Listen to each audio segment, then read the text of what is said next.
By 2050, the world's population could approach 10 billion. And around 60% more food could be needed to feed everyone.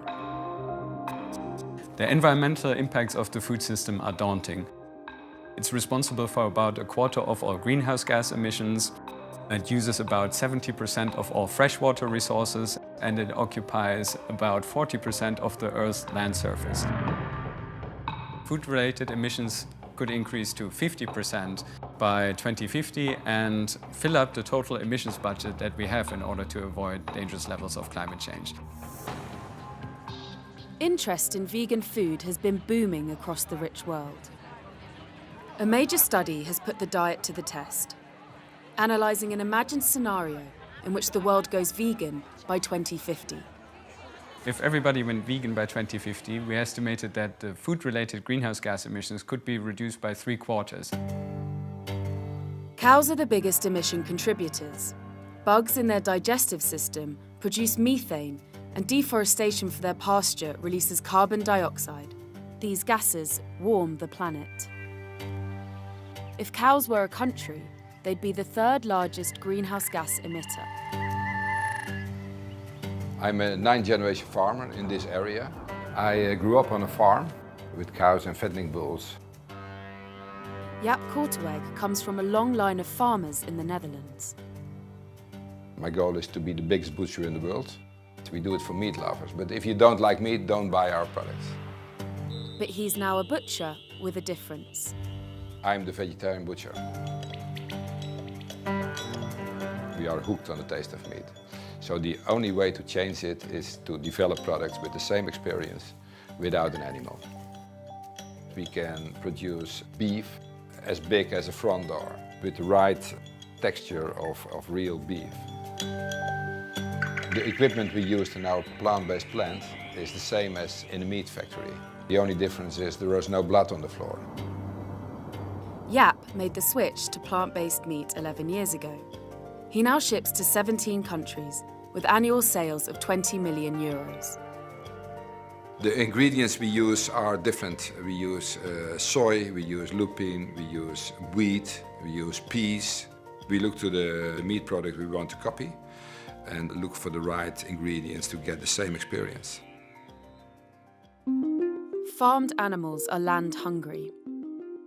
Over 80% of the world's farmland is used for animal production, but it produces only 18% of the world's calories. You need to feed a cow about 10 kilograms of mostly grains for it to grow by 1 kilogram.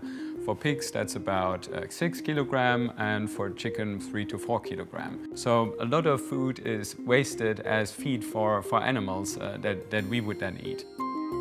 Growing animal feed means more land per calorie of food is needed to produce beef than broccoli. 2/3 of all agricultural land is used as pastures. And if you saved all those pastures, if people went vegan, then that would be the size of the continent of Africa that would be freed. And a well-balanced vegan diet, more varied with less calories, could save lives. If the world went vegan in 2050, we estimated that premature mortality and also all-cause mortality could be reduced by about 20%. Which could make the global economy healthier too. We know how much money is used to treat certain diseases that are associated with diets. Coronary heart disease, or stroke, cancer, and diabetes. Then we get to an estimate about $1 trillion in 2050 that could be saved. That would be about 3% of all global healthcare-related costs. But global meat consumption is growing around the world, by almost 3% a year since 1960. Nobody liked the way we treat animals in factory farms. Nobody liked the situation that is not good for our health, not good for the environment, but we all like meat very much. While Jaap's firm threatens meat farmers, meat companies and butchers are customers and partners. Meat companies don't own the farmers, so it's easy to change from chickens or pigs to plant-based meat. If the consumers want it and the market want it, they're happy to change. Affordable and accessible alternatives could yet see the rich world hit peak meat and head down the other side. If we look at past trends, it's probably unlikely to assume that the world would really go vegan by 2050. We found that without large-scale dietary changes towards more plant-based diets, we would have a very slim chance of staying below dangerous levels of climate change. But even moving towards a plant-based diet could help. According to our estimates, a predominantly plant-based diet could get us probably 3/4 of the way. Governments can play a crucial role by setting the right dietary guidelines. They can adopt procurement policies where it's clear that the standard foods that are ordered are plant-based, healthy and sustainable. For the vegetarian butcher, plant-based meat is just the next step in a long history of developments in the farming world. It's always changing in the agriculture world. 100 years ago there were millions of draft horses to transport, to plow. Now they are threatened with extinction because we don't need workhorses anymore. In the future we will use machines to produce our meat, and the slaughter animals will be threatened with extinction too. And we only had room for wild chicken and wild pigs. And that's the future, I hope. Good evening, everybody, and welcome to another edition of Speak Your Mind, where you who are watching us from any part of the world, here in Canada, in Toronto, or wherever it is that our screen is being received, you can be able to sound off, speak those thoughts that you have right there. And the question that we're asking everybody today, yes, it is about a diet that has to be do with being a carnivore or an omnivorous, I think I'm pronouncing it right, or a plant-based diet. Right away, Mrs. Audrey, I'll let everybody know, yes, I am not doing a plant-based diet. I do like the selection of meats, chickens, and everything, but this person can give us a call right now, 877-785-8700, or they can send us a message on WhatsApp, 437-233-9815, where, Mrs. Audrey, you're going to be reading their comments, we're going to be answering their phone calls, and they're going to be able to speak their mind. Correct, Pastor, because like this show is Speak Your Mind, we want to hear from you. We want to see what your thoughts are on this subject. If you yourself have a personal experience that want to share, or you think on the contrary, you have a different opinion, different perspective, this show is for you to speak your mind. And like always, we have our Telegram that you can go ahead and vote our Telegram poll, that the QR code appears there on your screen, and you can vote on the following. As we have the question for all of you, the plant-based diet versus omnivorous diet, could going vegan save the world? What do you think about this? Do you think it doesn't make a difference? It's more of a preference? It's definitely something to consider. It's not all bad. Or do you think going green has always been the best option both for yourself and the planet? So there you have it. Go ahead and vote, and we'll be announcing the results during our program. I mean, I don't think we're going to save the world. Right. Let's go to our first video, and we'll be right back with all of you.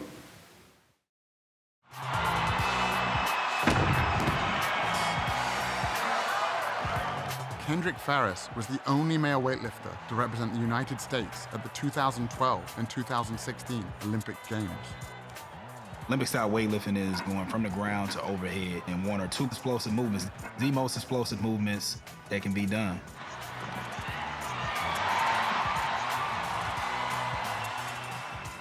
When I made the switch to a plant-based diet, they were like, I don't know how you're gonna lift that much weight, and you're not gonna be eating anything, you're just gonna eat grass, like how are you gonna be strong? I qualified for my third Olympic team, you know what I'm saying? I broke 2 American records. I won the Pan Am Games. I was like, man, like I think I should have done this a long while ago. Like, why didn't I research this before? And Kendrick wasn't alone. 5,000 miles away, I found another strength athlete named Patrick Baboumian. Loud bandits!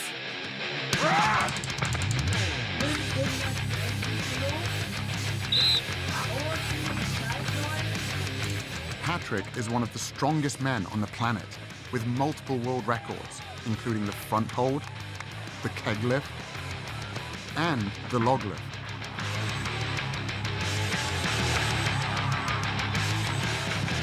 How could one of the world's strongest men be so powerful, eating only plants? No meat, no milk, no eggs. Most of the training I do at home because it's just more practical. Someone asked me, how could you get as strong as an ox without eating any meat? And my answer was, have you ever seen an ox eating meat? I stopped eating meat in 2005.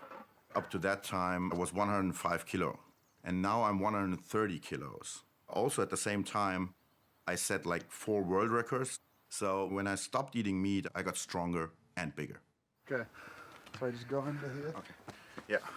Really take care of your back should really be straight. Get up. At 700 pounds, I could not move the yoke at all. It felt like it was bolted to the ground.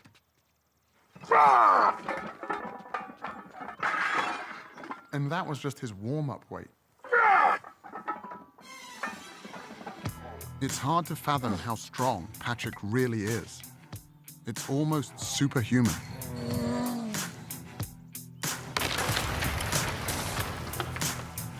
When I met Patrick, he was training to break the world record for the heaviest weight ever carried by a human being. To break that record, Patrick would have to carry 1,224 pounds. That's the weight of a horse, a distance of 33 feet. The thing with the yoke is, if you really, really go insane with the weight, when you do a step and all the weight is on one leg, it sometimes feels like your bones could just break. It's probably one of the most terrifying things that we do at strongman events.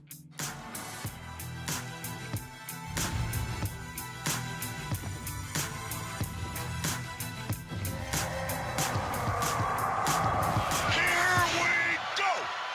When Nate Diaz stepped into the cage to face Conor McGregor, the Vegas odds makers had Diaz as the 4-1 underdog. He caught him again with a right hook. And another left. And again with a combination. Diaz trying to finish with a submission. He got it. That's it. He's got the shot. Nate Diaz. He has done it. Nate Diaz beats Conor McGregor.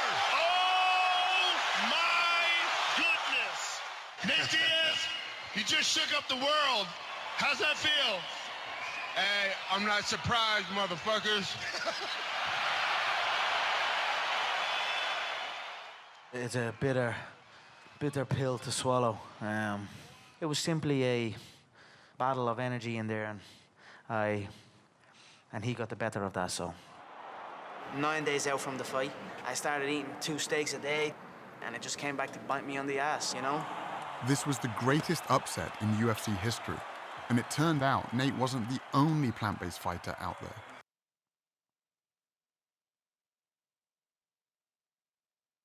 Full disclosure, not only did I watch the entire documentary, but I also watched both episodes of the Joe Rogan podcast. The first where he had Chris Kresser on, essentially debunking the documentary, and then the second one where he brought in James Wilkes from the documentary to have a debate with Chris Kresser about those qualms. That's in total about 7 hours of footage. I watched it all. I wanted to make sure I came prepared to answer all of your questions. I want to start off this video by giving you my baseline thoughts on the subject going into watching the documentary so that you can be aware of my cognitive biases. Now, we all have a bias. In fact, when I watched the debate between James and Chris on Rogan's podcast, I saw their cognitive biases showing. And I think if you're more aware of my cognitive biases and where I'm starting, my starting point is, you'll be able to make a better judgment as to whether or not the information I'm presenting you is accurate, or where it's coming from, and why I think what I do think. As a board-certified family medicine doctor who's done a lot of research on the subject, the recommendation I give most often to my patients is a whole foods, primarily plant-focused diet. Doesn't mean vegan. It means getting the majority of your calories from non-animal sources. But it also means it's okay to eat fish, meats, albeit red meat in moderation, and removing to the greatest extent possible processed meats. Now in this diet, you'll have a lot of fruits, vegetables, healthy fats like avocado, nuts, olive oil, things like that. It's actually quite close to the Mediterranean diet. We have to remember though, that nutrition advice should be really given on an individual level. So I don't recommend that to all my patients. That's sort of my general advice. And then we make little changes based on that person's body, their health, their conditions, and what they hope to achieve.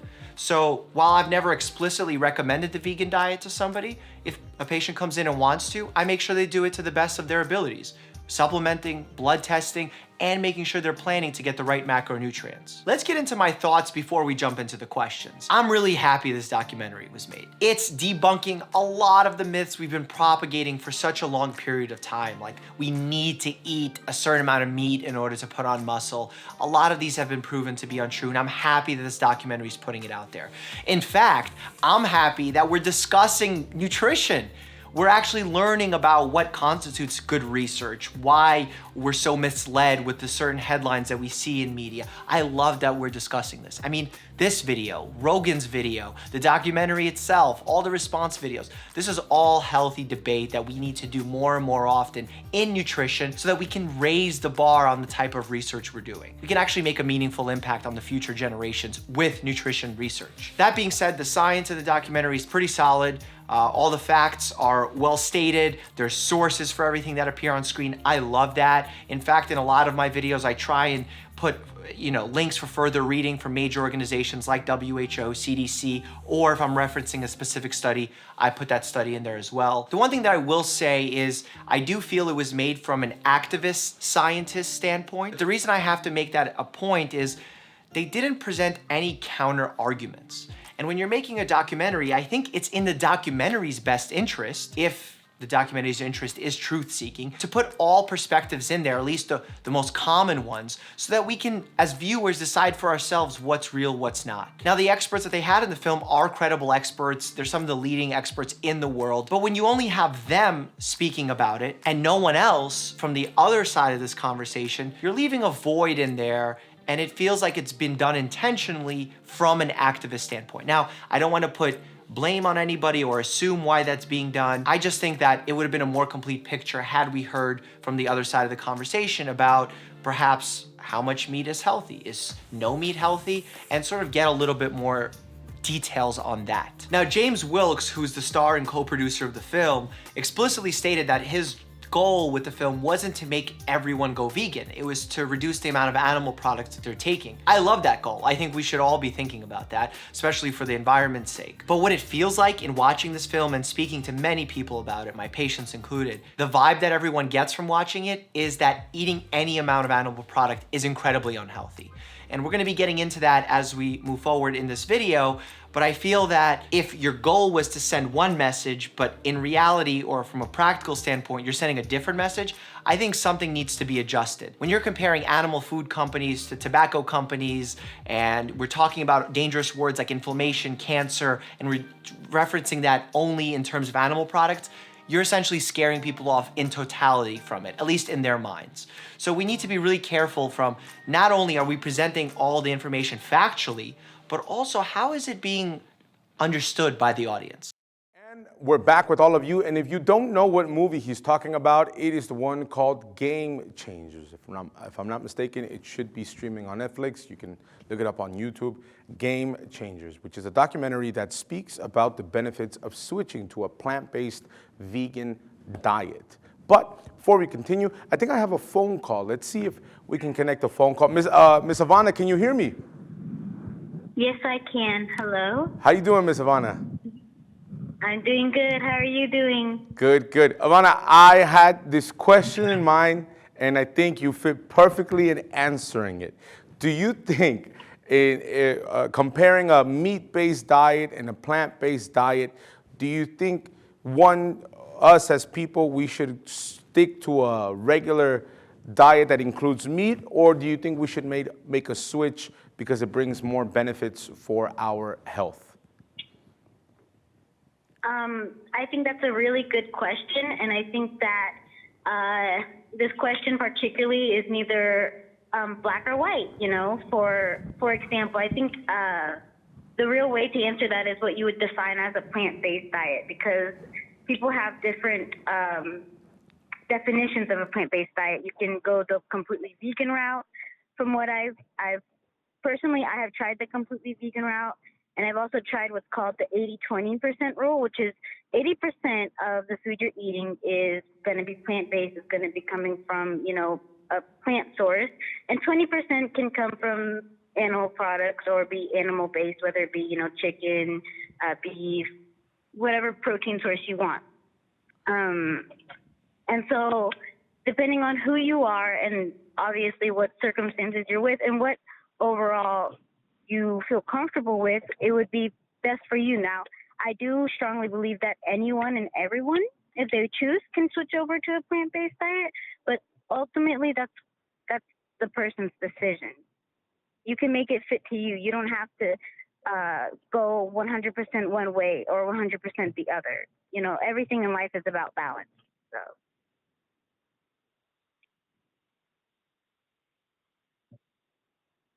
Hello?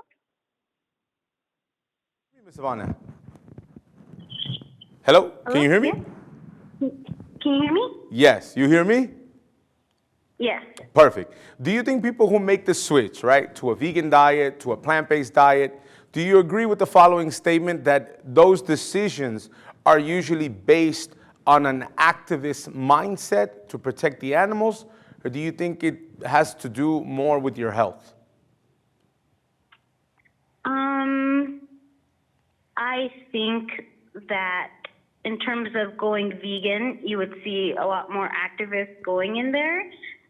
Particularly what I've noticed is that when you see the difference of being, plant-based, that's where you see a lot more people going into it for health. So I think people tend to like to go into it for health, and then they find out that, oh, it's beneficial that it helps the environment. Oh, it's, beneficial that there's a lot of benefits to going plant-based. Sometimes it's also a matter of financially speaking, sometimes you can save a lot of money going plant-based. Ms. Ivana, last thing you said that you had tried one of those diets. I don't know if it was plant-based or vegan. How did it go for you? What did you find? What did you learn? How was that experience? So for me, I have tried both vegan and plant-based diet, being that, I did occasionally have protein, animal source proteins. And for me, I personally found that plant-based was a better fit because with plant-based, like I said, you do have that availability where you can eat, chicken or you can eat dairy, whereas vegans, they tend to stay away from all animal sources of all the sorts, not just eating food. So for me, I prefer the plant-based. Ivana, thank you so much for speaking your mind. Have a good night, okay?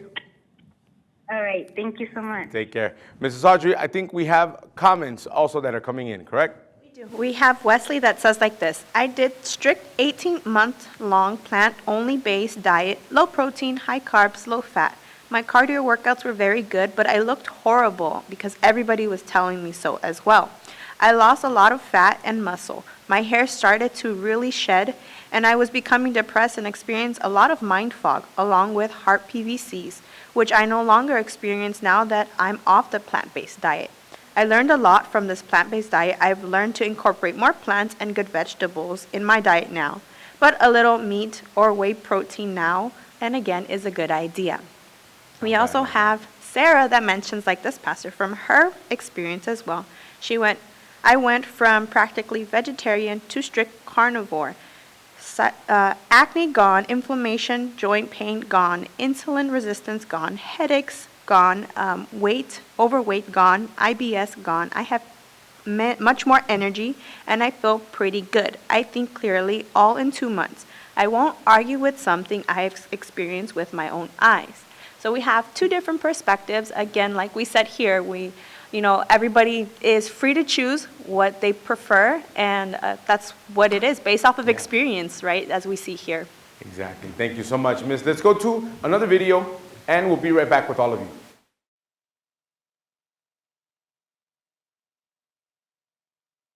James is here now alongside Dr. Zoe, and welcome to both of you. Thank you for being here. So as we said there, your background is in mixed martial arts. You were UFC world champion, and filming for the documentary started in 2011 after you had an injury yourself. So what sort of triggered that? That's right. I tore ligaments in both of my knees, and I thought, well, what can I do that's productive with my time? I had about 6 months where I really couldn't train.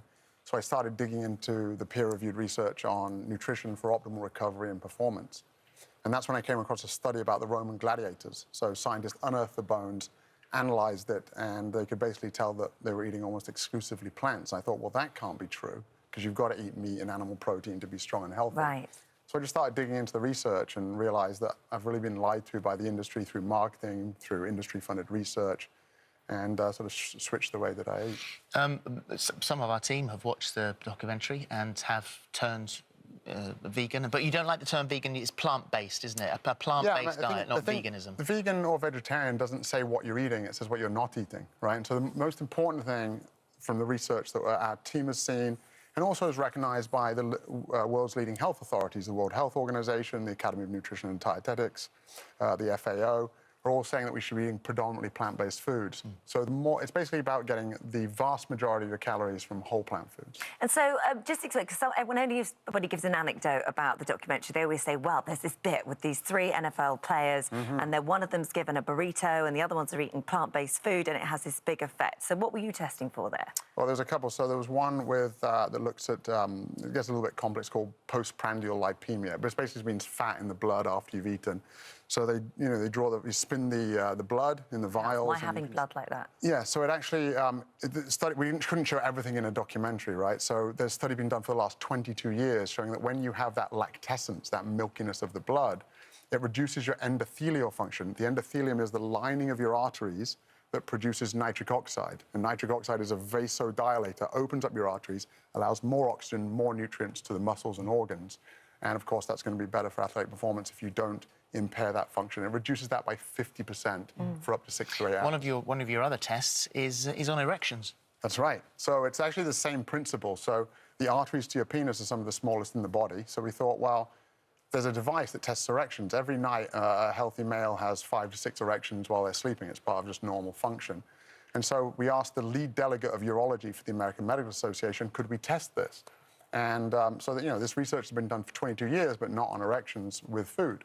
And so they tested it, and sure enough, there was 10% better circumference and rigidity of erections, and 300 to 500% duration of erections during the night, based on a single meal. So that's the science. You're the doctor. What do you say? I mean, I think the first thing I want to get across is that both personally and professionally, I agree with James that, we're better off. We should be eating more plants and less animal products. It'd be better for our health, better for the health of the planet, better for animal welfare. But if we talk about this specific documentary, I have some concerns. I think it's slightly, well, actually very misleading in lots of ways. And if we give the example of that specific experiment, which it wasn't even really a scientific experiment, and the scientist even says that, what they did is they put some sensors on these 3 men's penises and sent them to bed with a big metal device attached to their leg. And unsurprisingly, on that first night, they had less erections. They probably didn't sleep as well, and their erections weren't as hard. The second night, when they had the plant-based meal, the difference was the first day they had a burrito with meat. The second day, they had a burrito with fake meat, so fake chicken or fake pork. And on that night, their erections were stronger and better. Now, common sense tells you that one portion of meat or fake meat probably didn't make a huge difference. Perhaps it was having this contraption fitted to them, which was completely alien. But, in the programme, it's very convincing, actually, that eating one portion of meat is going to affect your erectile function. There's no science, there's no data, research to back that up at all. Well, actually, there is 22 years of research looking at it. And we are going to continue our topic of the plant-based diet, meat-based diet, and you can continue calling us right now. Let's see if we can come full screen. 877-785-8700 or through WhatsApp, 437-233-9815. You can continue calling. You can continue scanning the QR code, send in your vote. You guys can let us know. That way, Thursday night when we return, we're going to be able to continue our program about these types of diets and which one would probably even work best for you.